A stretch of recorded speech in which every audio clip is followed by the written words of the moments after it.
Wait, this guy's name is Porn. What a stupid name. What's up guys, my name is Retrad. You know, Riven is one of those champions that can really be punishing if you mess up. Sometimes I get frustrated and I feel like, damn, I'm never gonna be good at this champ, I suck cock. But after playing her a lot and making a lot of mistakes, I learned how to not make as many mistakes, and I'm gonna tell you what they are so that you don't make them yourself. So we all know that Riven has a lot of area damage. It's so easy to hit your spells not just on your target, but everything around it, including minions. The problem with that is that Riven players can focus too much on hitting their enemy that they hit the minions too much.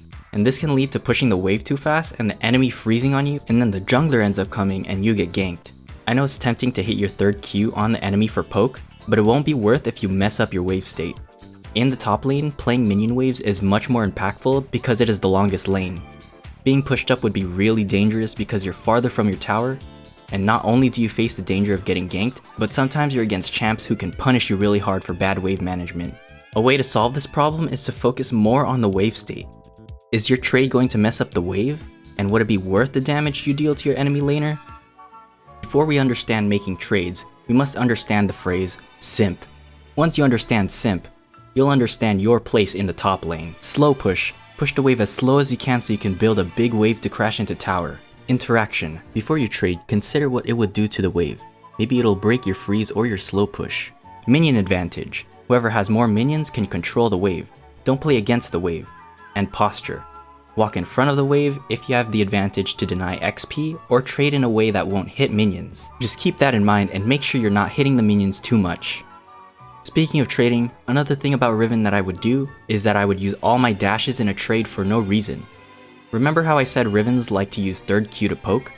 Well, if you're against a Darius, all he's gonna do is pull you, and because you use all your dashes, you can't run away, and he runs you down. Like the big, strong, sweaty man he is. Always make sure you have a dash in your back pocket to get out after a trade. Unless you want to all in, of course. Try to spread your Qs to minimize your opening. Trade in a way that your enemy can't trade back.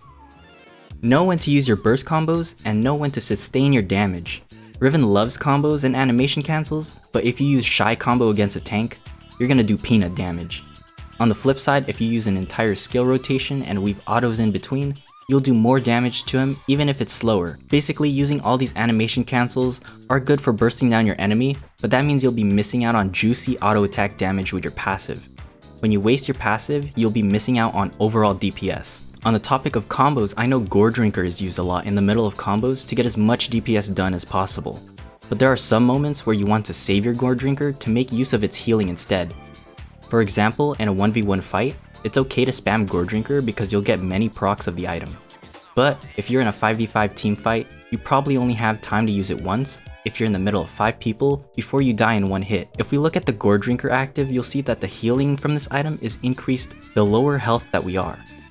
If you jump into 5 people and use your Gore Drinker active while you're still at full health, you're wasting the potential healing that you'd get.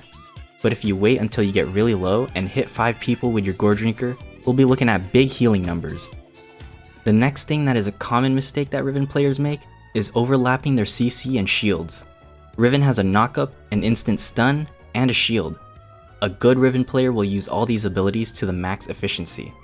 For example, third Q can be used to interrupt certain spells and auto attacks, W can interrupt autos causing the enemy to have to reset their auto attack, and shield is used to block incoming damage. If you stun an enemy and use your shield, it's not really worth it because they can't damage your shield.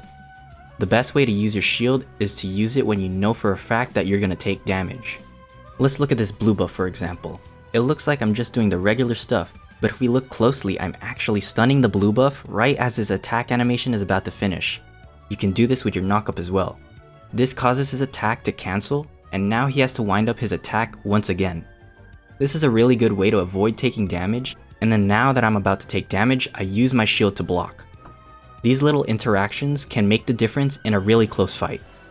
Riven's Wind Slash is her biggest ability, and that's the move that people will try to dodge the most. This probably means that they're going to use their flash for it. What you should do before you throw out your Wind Slash is consider if they have anything to dodge it. Maybe they have a dash, or you know for a fact that their flash is up. Hold your Wind Slash if you know they can avoid it, and try to bait out their abilities. You can still find a way to guarantee a hit with your stun or your third Q and stun. Usually your third Q isn't long enough of CC to guarantee the Wind Slash if they flash.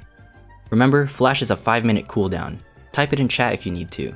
So these are some of the things to watch out for when you're playing Riven. Don't be afraid to mess up, because eventually you are going to learn from them and you become a better player in the long run.